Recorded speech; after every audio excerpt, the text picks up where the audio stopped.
Bon, donc effectivement, on l'a intitulé Tout savoir sur la création reprise. Bon, c'est effectivement des points qui concernent le développement au stade, comme vous disiez, Barbara, par exemple, c'était au stade pour découvrir un petit peu les étapes et ce qu'on entend par le tout savoir. Alors bon, moi je travaille à Serre France, je suis conseiller à Serre France, conseiller en charge du développement, mais également de tout ce qui est création reprise d'activités, hein. Vraiment un petit point sur Serre France. Donc, on appelle ça, on fait de l'accompagnement. Donc, on a un cabinet de conseil et de comptabilité et d'expertise comptable. Et on fait de l'accompagnement à 360 degrés, dans le sens où on accompagne les gens en comptabilité, mais aussi en conseil juridique, création, conseil d'entreprise, mais également en paye, voire également en conseil marketing, dont Valérie et moi et l'équipe faisons partie également.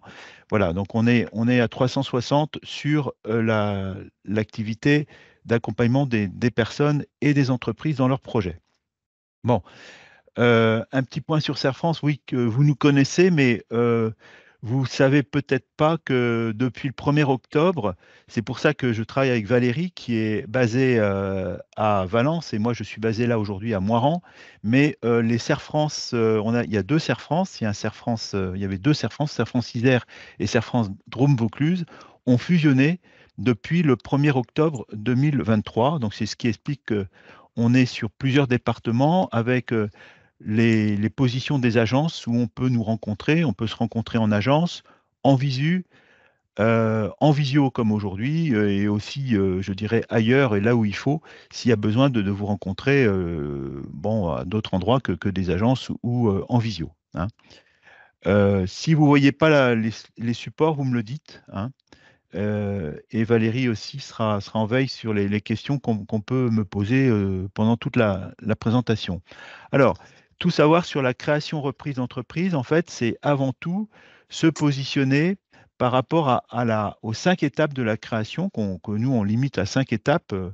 Je sais que d'autres, notamment les CCI, parlent d'une dizaine d'étapes. Nous, on les a simplifiées à 5 étapes qui sont autour de la création reprise d'entreprise, hein. La première étape, c'est où j'en suis par rapport à mon projet. La deuxième étape, c'est l'étude de marché, qui est l'étape la plus difficile et la plus engageante. Et ensuite, il y a 2 étapes techniques, c'est le financier, l'économique, et le cadre fiscal, social et juridique. Ce sont 2 étapes techniques où là, il y a besoin en général de prestataires, notamment les cabinets comptables, et puis les plateformes, et puis voir les partenaires de la protection sociale. Et puis la 5e étape, pardon, c'est quel accompagnement je dispose et quelle forme comment dire, d'aide je peux aussi bénéficier. Alors, ce que je vous propose, c'est de parcourir les 5 étapes, hein, dans notre demi-heure que l'on a, une demi-heure, 3 quarts d'heure.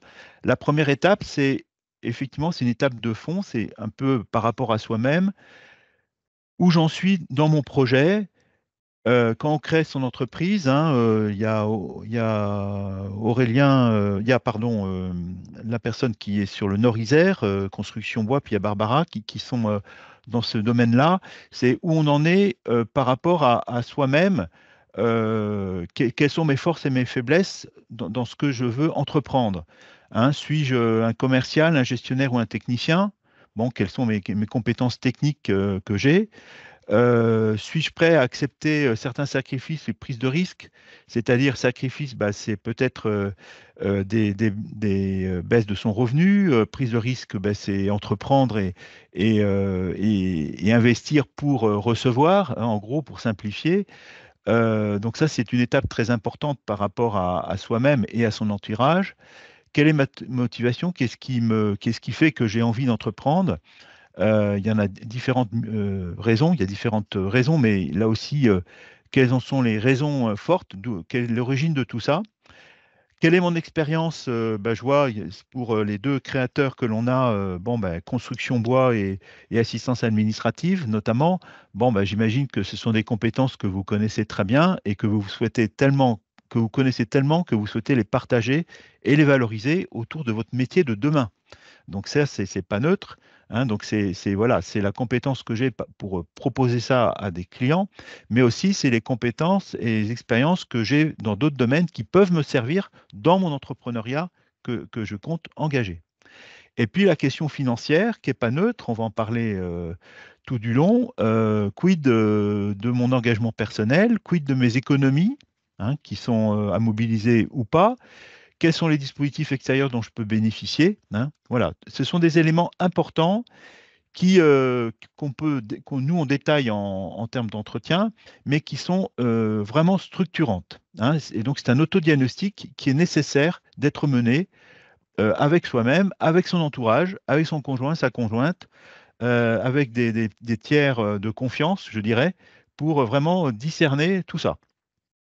La deuxième étape, c'est l'étude de marché. C'est pour moi l'étape la plus difficile et qui pose plein de choses et qui permet, là aussi, il faut repérer son environnement, au pluriel, ses environnements. L'environnement géographique, c'est son territoire. L'environnement technologique, c'est qu'est-ce que je vais faire, enfin, en termes de process, est-ce que mon environnement professionnel est amené lui-même à évoluer? Donc, est-ce que ce que je vais proposer, bah, c'est toujours actuel, ce sera toujours actuel dans 5 ans? Ou, par exemple, l'assistance administrative, bah, il y a des évolutions technologiques qui font que bah, ça peut bouger. Donc, comment moi, je m'adapte à ça, hein? Et ma concurrence, comment elle-même s'adapte à ces questions-là? L'environnement économique, bah, c'est quels sont les prix de mes fournisseurs, de mes clients, de mon environnement de concurrence, de ce que je compte effectivement proposer, hein. Où en sont ma concurrence, où en est ma concurrence, quel est son nombre, est-ce que c'est dominant dans mon secteur géographique? Est-ce que il y a du monde, mais finalement, le marché est tellement vaste que c'est pas un problème? Quels sont les prix de mes concurrents? Quels sont les tarifs acceptés par mes clients, hein, en fonction notamment des clients pro et non pro, puisque je pense que dans les créateurs, là, il y a les deux dimensions, hein. Et puis, l'environnement juridique, il peut y avoir des questions réglementaires, par exemple, bon, la construction bois, vous avez peut-être des normes à appliquer ou avec une certification à demander. Et du coup, bah, est-ce que je peux la faire moi? Est-ce que je ne dois pas moi-même m'appuyer sur d'autres compétences pour avoir ces certifications, etc. Donc tout ça vous amène à repérer votre contexte dans lequel, votre écosystème dans lequel vous allez créer. Ça vous oblige à faire des enquêtes, hein, des enquêtes terrain, des enquêtes auprès de vos fournisseurs, de vos futurs clients, tout ça dans un contexte de zone, de chalandise, hein. Et souvent, les gens nous disent, ouais, j'ai envoyé des questionnaires. Pour moi, les questionnaires, c'est pas suffisant pour repérer l'étude de marché. Hein, faut faire du terrain, faut croiser les informations, faut rencontrer des gens de confiance, faut se confronter peut-être à des questions de concurrence, hein, et qui sont aussi peut-être des confrères, hein, ou des consoeurs.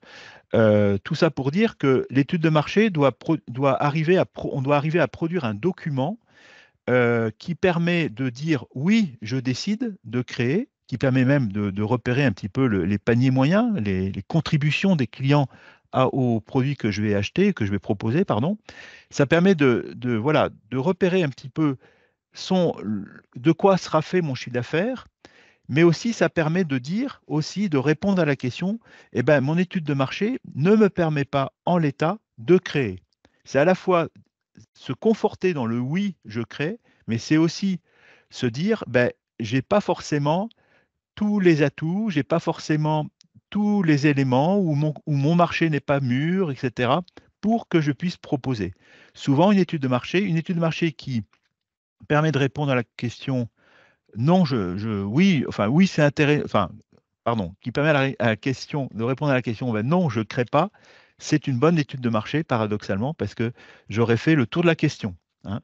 Alors, on pourra tout à l'heure dans les questions, il y a peut-être des questions sur les études de marché, mais qui seront effectivement nécessaires à caler.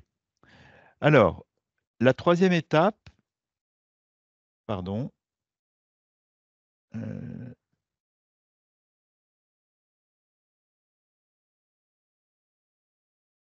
voilà, la troisième étape, c'est sur le financier.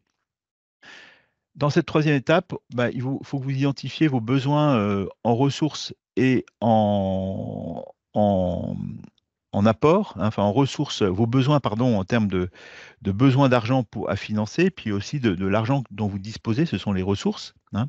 Dans le cadre du plan de financement initial, c'est votre point zéro, hein, qui sera nécessaire pour repérer votre démarrage d'activité.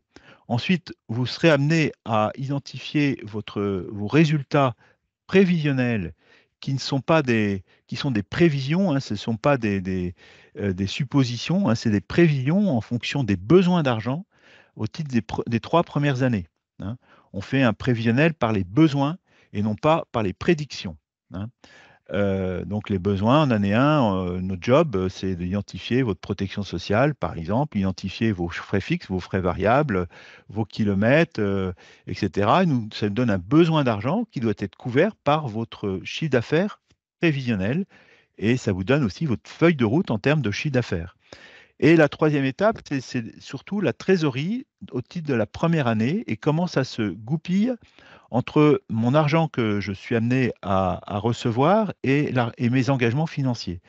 Et la partie examen de la trésorerie vous permet de mesurer le besoin de trésorerie que vous avez nécessairement à obtenir quand vous créez, hein.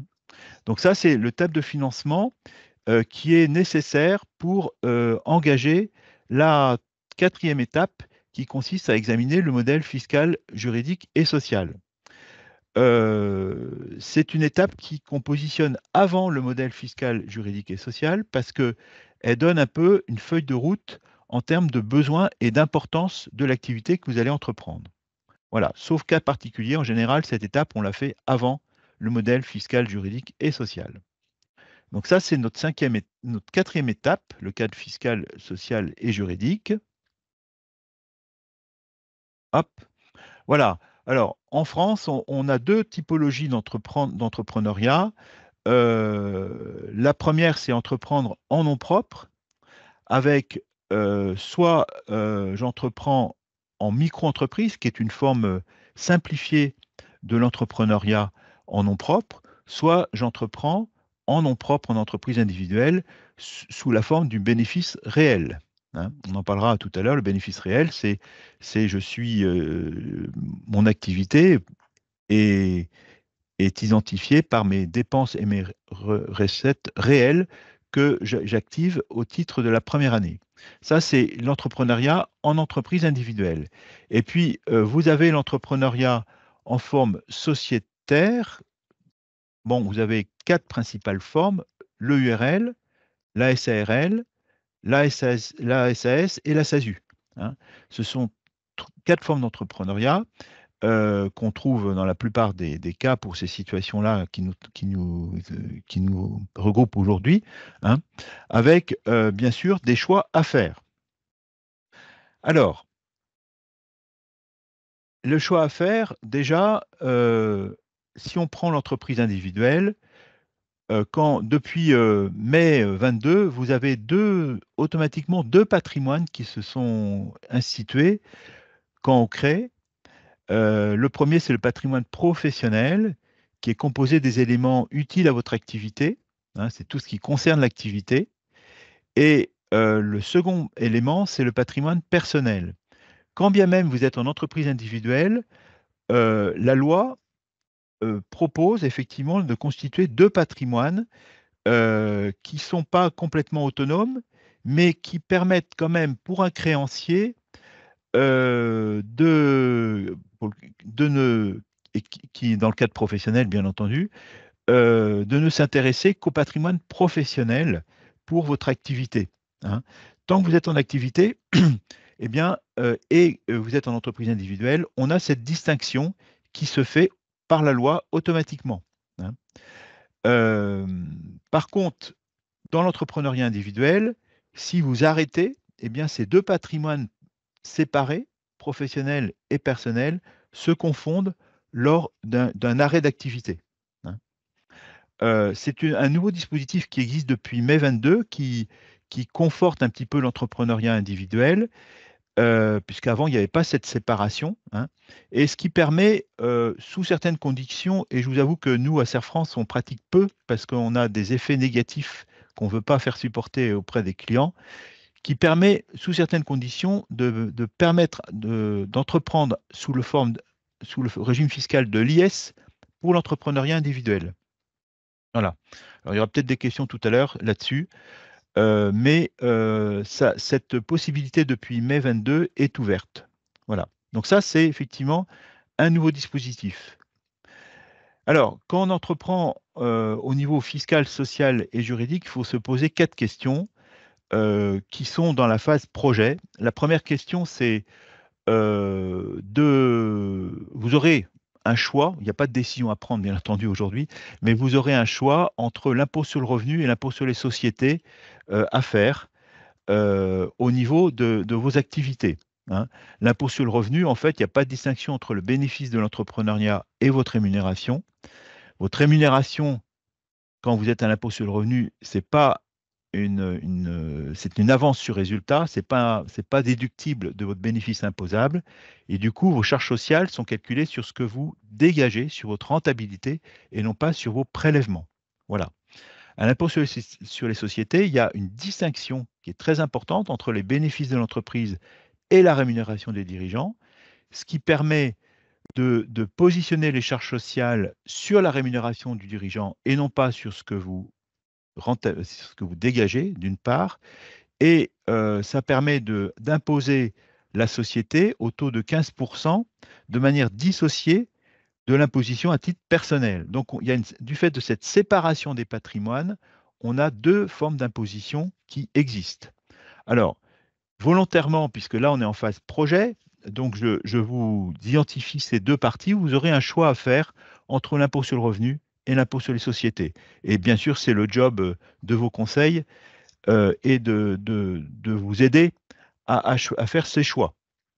Le deuxième choix, c'est le choix de votre statut social à établir. Donc, il existe deux régimes pour vos activités. Ce qu'on appelle le travailleur non salarié, TNS, vous relevez de l'URSSAF des indépendants. Et puis le deuxième régime, qu'on appelle assimilé salarié, qui, là aussi, vous relevez du régime des salariés, tout en étant rattaché à l'URSSAF. Donc, le régime des TNS est accessible aux entrepreneurs individuels, qu'on soit en micro-entreprise ou au réel, est accessible aux gérants et de sociétés type EURL ou SARL.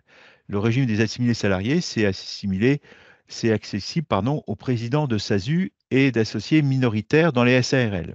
Alors, la grande différence, c'est effectivement la protection sociale de l'entrepreneuriat, hein, d'une part. Pour simplifier, et j'ai autour de la table des gens dont c'est la spécialisation, donc je ne vais pas m'étendre, mais ce qu'il faut comprendre, c'est que quand on est travailleur non salarié, pour faire simple, on a une protection sociale qui est active dès la création, hein, et qui doit être complémentée d'une prévoyance. Hein. Alors que quand on est en entrepreneuriat individuel, on a un régime assimilé, quand on est en régime des assimilés salariés, pardon, on a un régime social assimilé au statut des salariés qui en soi est plus protecteur, mais par contre, qui représente un coût plus important pour l'entrepreneuriat, c'est-à-dire que en général, il y a un surcoût de 20 à 25% entre le statut de travailleur non salarié et le statut d'assimilé salarié. C'est-à-dire que pour une rémunération de 1 000 euros, vous avez un surcoût de 25% si vous retenez le statut d'assimilé salarié. Alors, il ne faut pas forcément le comparer par rapport aux différences de coûts. Il faut examiner aussi les incidences en termes de protection sociale. Donc, ce que je dis aux créateurs, et autour de la table, il y a effectivement des professionnels là-dessus, c'est de faire une étude d'impact c'est comparer au niveau de son statut les deux situations, travailleurs non salariés ou assimilés salariés, de simuler, de ne pas oublier d'engager une prévoyance pour l'activité TNS, De se dire aussi que si on est assimilé salarié et si on n'est pas rémunéré en première année, ce qui arrive, eh bien de se dire qu'on n'a pas de protection sociale. On est assimilé salarié, excepté celle qui est portée par l'ancien statut, mais on n'a pas de protection sociale en soi, hein. Donc il y a un vrai calcul d'impact à faire, voilà, et une simulation à établir, hein. On a pour objet, la plupart des dossiers en général sont TNS, hein, avec une prévoyance nécessaire. C'est plutôt, on raisonne plutôt comme ça et se dire, ben, un statut d'assimilé salarié, dans certaines situations, il est applicable et du coup, c'est plutôt un élément variable et qu'on propose en deuxième temps pour la plupart des cas, hein. Bon, par contre, il y a des gens qui ont déjà une antériorité en termes de salariat importante et du coup, c'est peut-être préférable de garder le statut d'assimilé salarié dès la création. Donc, encore une fois, ça se calcule et ça se discute, comme on dit. Le troisième zoom, alors pour rester sur ce deuxième zoom, pardon, aujourd'hui, on a la possibilité je ferai simple parce que je vois que le temps avance, de moduler les cotisations sociales, hein, alors qu'avant c'était un peu plus strict, et aussi, par contre, de pouvoir avoir un statut de conjoint collaborateur qui est accessible aux personnes en concubinage, hein. Par contre, qui est limité à 5 ans. Alors, bon, ça, c'est peut-être un point technique, mais ce qu'il ne faut pas oublier, c'est aussi le statut du conjoint lors de la création d'entreprise, si le conjoint est impliqué dans son entrepreneuriat. Le troisième zoom, c'est effectivement, vous aurez à faire des choix entre le maintien des ARE, pendant les ARE, pardon, c'est les aides au retour à l'emploi, donc c'est ce qu'on appelle les indemnités chômage. Soit vous maintenez les ARE pendant toute la durée, effectivement, de votre indemnisation, soit vous bénéficiez du capital ARS, qui est le capital de Pôle emploi ou France Travail, pardon. Voilà, donc là, pour faire court, c'est que là aussi, il y a à simuler effectivement ces deux cas. Vous avez sur les outils, notamment, vous avez des simulateurs qui existent sur le site France Travail qui permet de faire ces comparaisons. Vous devez en parler avec votre conseil, avec votre cabinet comptable également, et avec Pôle emploi ou France Travail. Sachant qu'il faut être très prudent dans tout ça, faut poser des hypothèses, voir dans quel cas c'est favorable, voir la question du maintien des ARE également en fonction du revenu que l'on gagnera demain, hein. Et tout ça mérite là aussi plusieurs hypothèses et je dirais plusieurs discussions avec des interlocuteurs différents pour à peu près être synchro sur toutes les réponses. Le quatrième zoom, c'est un point que l'on que les gens, il y a des raccourcis qui se font, c'est pour ça que je l'ai mis, il y a des raccourcis qui se font sur la TVA en disant ben, je suis en dessous de 37 000 euros de chiffre d'affaires, je ne suis pas à la TVA, ou je suis en micro-entreprise, je ne suis pas à la TVA. Ben, enfin, en soi, tout est modifiable sur la TVA. La TVA n'est pas liée au régime fiscal et social. Donc ça veut dire que tout est possible. C'est-à-dire que un micro-entrepreneur peut relever de la TVA. Quelqu'un qui est en SARL et qui est en dessous de 90 000 de chiffre d'affaires et qui fait du commerce peut ne pas relever de la TVA, hein. Pour faire simple, là aussi, c'est au cas par cas qu'il faut regarder. Et quand on fait le prévisionnel en phase 3 de la création, on doit s'interroger sur la pertinence ou pas d'être à la TVA, sachant que dans la plupart des cas, il faut l'être, mais il y a des cas où c'est conseillé de ne pas l'être, hein. C'est pour ça que c'est un vrai sujet qui est une vraie question qui peut arriver dans certains dossiers. Je continue pour terminer dans la demi-heure qu'on a. Après, on passera aux questions sur les différentes aides. La cinquième étape, c'est les aides possibles. Alors que j'ai listé, donc il y a le maintien des ARE ou l'ACRE qu'on a vu, hein. Vous avez un dispositif qui existe. Alors pour les deux créateurs, je ne sais pas si c'est le cas, le démission reconversion, c'est un très bon dispositif qui permet de s'affranchir de l'obligation de la rupture conventionnelle. C'est un dispositif accessible si vous avez plus de 5 ans de CDI et que vous avez un projet de création d'entreprise. Donc ça, c'est un dispositif intéressant.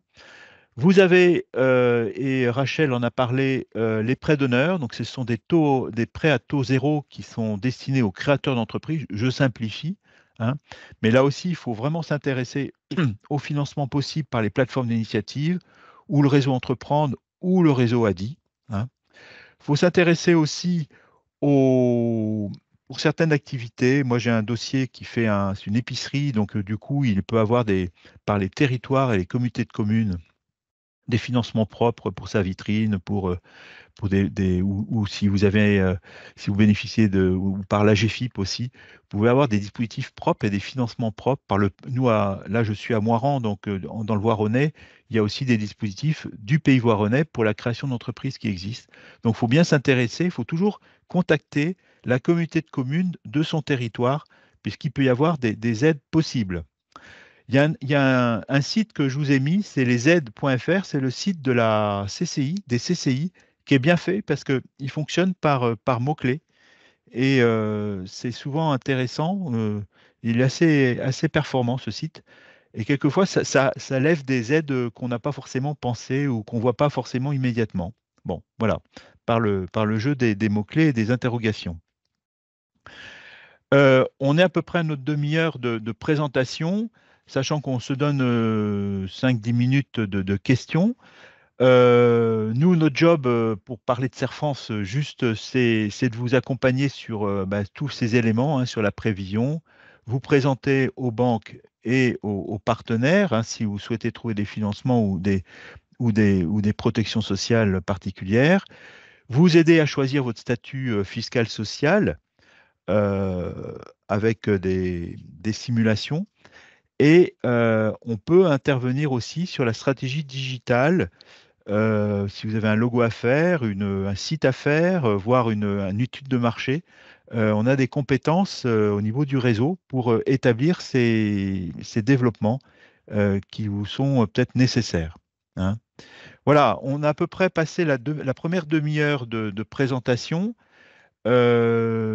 J'espère que auriez-vous des questions à voir ensemble qu'on peut débattre tous ensemble, bien entendu. Oui, vous pouvez ouvrir vos micros, hein. Pour le moment, je n'ai pas de questions dans le chat, Ah, mais si Ok, vous ouvrez non, vos pas micros, spécialement. voilà, vous Merci pouvez les pour poser en la direct. présentation. est-ce que, par exemple, les deux créateurs, là, Monsieur Morin et Barbara, je n'ai pas votre nom de famille, c'est pour ça, excusez-moi, je vous appelle Barbara, mais euh, est-ce que vous auriez des questions? Enfin, est-ce que, par exemple, la question de l'étude de marché, vous l'avez engagée, c'est, c'est quelque chose que vous savez appréhender ou c'est plutôt interrogatif, par exemple? Non, effectivement, moi, pour ma part, l'étude de marché, c'est Hmm. la première barrière qui me fait très Ouais. peur. Hmm. Et qu'à faire en autonomie, ça a l'air compliqué parce que j'ai pas toutes les compétences pour faire une étude de marché, on va dire, qui est vraiment intéressante avec des vrais éléments à analyser. Donc voilà, je me rends compte en fait qu'à chaque étape, je vais avoir besoin d'accompagnement Hmm. et heu et puis c'est vrai qu'à chaque étape, on vient revalider ou abandonner son projet. Donc Alors, logiquement, alors, on les a mis comme ça séquentiels. Alors, bien sûr que les étapes, on peut revenir. Enfin, tout bouge, hein. Mais souvent, une fragilité du projet vient d'une étude de marché ou d'un. L'étude de marché, c'est quels sont mes clients, mes fournisseurs, comment je m'y prends, comment je me fais connaître, quelle est la concurrence, voilà, quel est mon rayon d'action, hein. Vous, en assistance administrative, bah, vous devez repérer votre concurrence. Vous devez, au passage, mais bon, c'est pas l'objet, repérer un petit peu du réglementaire, hein. oui, Je pourrais développer le sujet, mais je ne vais pas le faire. Vous devez repérer aussi les besoins des entrepreneurs par rapport à ça. ouais, Donc, c'est des ouais, ouais, enquêtes. C'est des enquêtes et puis aussi avoir un bon réseau de partenaires parce qu'il faut des partenariats, hein. Enfin, ouais, des ouais. partenariats, des gens que vous connaissez, à la fois des entreprises et puis aussi des personnes qui peuvent exposer votre job, hein. Monsieur Morin, vous l'avez réalisé, l'étude de marché? On- je vois que votre micro est coupé, Monsieur Morin. Oui. Oui, je disais que j'étais juste au tout début de la démarche et que j'ai toujours pas fait l'étude de marché. Et vous savez comment la réaliser? Euh, j'ai des, je vois à peu près, oui. D'accord. Enfin, Après, je suis sur une petite niche, donc ça va pas oui. être simple non plus. d'avoir une idée. Mais est-ce que vos prix, vous les connaissez? Les prix du marché, vous les Oui, connaissez? oui, oui. La demande, est-ce que vous l'avez appréhendée? Oui. D'accord. Et vous le faites Je- par votre expérience, par des confrères, des... Oui, c'est plus par l'expérience. D'accord. Bon, on pourra en reparler hein, Ouais. sur ces questions-là. Y a-t-il des questions sur le... Après, l'étude de marché permet de visualiser le besoin de chiffre d'affaires, mais ça, c'est une conséquence. Euh, enfin, puisqu'il y a des gens qui sont dans la protection sociale là autour de la table, là aussi, il y a des vrais sujets sur la protection sociale du dirigeant. Alors, faut pas la mettre en avant tout de suite, mais c'est un sujet qui vient vite, notamment sur la prévoyance ou le statut possible, enfin, la prévoyance. Et souvent, on a besoin de l'étude de marché enfin pas de l'étude de marché, excusez-moi, du prévisionnel, pour repérer notamment la perte d'activité ou les besoins d'argent, notamment en annuité journalière, si vous avez des petits soucis qui peuvent arriver. Je sais pas, est-ce que, enfin, dans le principe, hein, vous pouvez, Aurélie Molinard et puis Rachel Bailly, vous pouvez expliquer comment on appréhende une perte d'activité ou des indemnités journalières. Oui, tout à fait. Donc, de Dans toute le façon, principe, hein, ouais, on ouais, on a a 3 minutes, débordé Rachel, ouais. hein, et Ouais, Aurélie, ouais, il c'est n'y a pas de pareil. souci. Non, c'est important et puis il faut savoir s'entourer des bonnes personnes et puis arrêter sur les a priori de dire un indépendant est mal couvert ou je vais rester salarié parce que j'ai une protection sociale qui est plus sereine. Aujourd'hui, il y a tout à fait possibilité de s'assurer correctement et l'avantage en plus en tant qu'indépendant, c'est vous qui choisissez en fait quelle protection vous prenez en fait. Mais il faut vraiment se mettre dans la situation de se dire, bah voilà, si demain je suis en arrêt de travail, qu'est-ce qui se passe? Au-delà de la pathologie, qu'est-ce qui se passe? Bah, financièrement, c'est compliqué. Donc, si vous avez pris les devants et si vous avez anticipé, voilà, bah, vous êtes bien protégé et vous pouvez travailler sereinement, quoi, en fait. OK. Et Pour au-delà de ça, Aurélie, ouais. on a également des aides, des aides fiscalement parlant, ça peut être très intéressant Tout à fait. avec la loi Madelin Tout à fait. qui peut aider le TNS À se protéger. à financer, à se protéger et à financer sa protection sociale. Ouais, très, très bon rebond. Je n'avais pas noté ce petit avantage, mais c'est vrai que ce n'est pas anodin aussi. Oui, pour la loi Madelin. Oui, mais il faut pas tout mettre par rapport au fiscal et social, parce que, enfin, faut repérer aussi je sais pas moi, vous appréhendez avec le prévisionnel, vous appréhendez le besoin d'argent pour les frais fixes, par exemple, Alors, en sur ce dehors sujet, du retour fiscal, hein, parce que, je vais prendre un exemple très simple. Je suis boucher, je monte mon activité en SAS, je le fais exprès, ou en entreprise individuelle ou en SARL. Notre priorité, ça va être de protéger les frais professionnels, puisque si monsieur ou madame, boucher ou bouchère, ne peut plus travailler, il a quand même des charges à payer. Donc, ce n'est pas sa rémunération qui m'inquiète. C'est d'abord de faire en sorte qu'il puisse ouvrir son activité et payer en partie ou en totalité ses frais professionnels. Donc, en fonction du statut juridique, il sera mis en place une couverture au nom de la personne morale pour protéger effectivement le chef d'entreprise salarié, président ou dirigeant, voire même gérant majoritaire. C'est d'abord un axe de travail sur le chef d'entreprise pour répondre à ta question sur les frais professionnels. Oui. ok. Donc c'est des points qui seront nécessaires à examiner. Bon, on va pas rentrer dans les détails de vos projets, hein. Euh, N'hésitez pas, si vous avez des questions au passage, hein, pour les deux personnes qui veulent entreprendre. Il y a aussi la question pour parcourir les sujets, la question du besoin d'argent, notamment la trésorerie départ, qui est souvent, pour dire les choses, sous-estimée, sous-évaluée, notamment le réassort en trésorerie. C'est-à-dire au début, on dit bah, c'est bon, mais puis finalement, si l'activité marche moins rapidement, je ne dis pas qu'elle marche moins bien, mais elle marche moins rapidement que prévu. Donc il faut toujours avoir quand même un plan B pour tenir et pouvoir continuer le développement de son activité, quand bien même les encaissements, pour faire simple, des clients sont un peu différés. Enfin, vous voyez ce que je veux dire. Hein, le point bas, il faut pouvoir accuser le coût. Et donc, soit, il faut financer ça avec du fonds de prêt ou du prêt d'honneur, et éventuellement toutes ces économies. Hein. C'est pour ça qu'on revient à l'étape 1, de quelle marge de manœuvre je dispose pour engager les 3 premières années. Et on vient aussi à l'étape des aides possibles, soit des aides par les prêts d'honneur, soit des aides par les ARE qui peuvent être capitalisés aussi. Ça se voit moins. J'en ai vu un hier qui a fait comme ça, et son choix est bon, hein, il reprend une affaire qui a déjà une clientèle, donc du coup, il a privilégié le capital Pôle emploi plutôt que le maintien des ARE. Voilà. Hein, vous aurez besoin de voir ça, mais ça, c'est des sujets qu'on voit en particulier ensemble. Hein, il n'y a pas de... Et puis aussi les besoins d'argent entre vous, votre projet, Madame Barbara et Patrick Morin, vos projets sont différents et les besoins d'argent, sans faire des grands calculs, ils sont vraiment très très différents. Hein. Euh, Sur les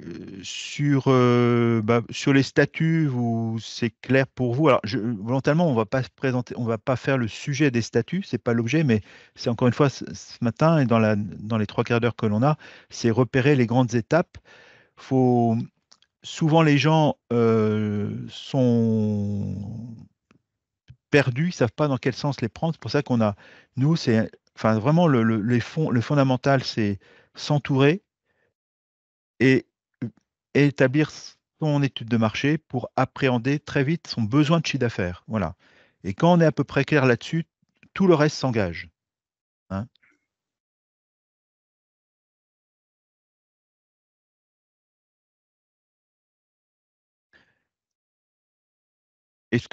N'hésitez pas à nous poser des questions, hein, c'est l'occasion. Dans tous les cas, pour l'ensemble des personnes autour de la table, on aura l'occasion de se revoir ou de s'appeler.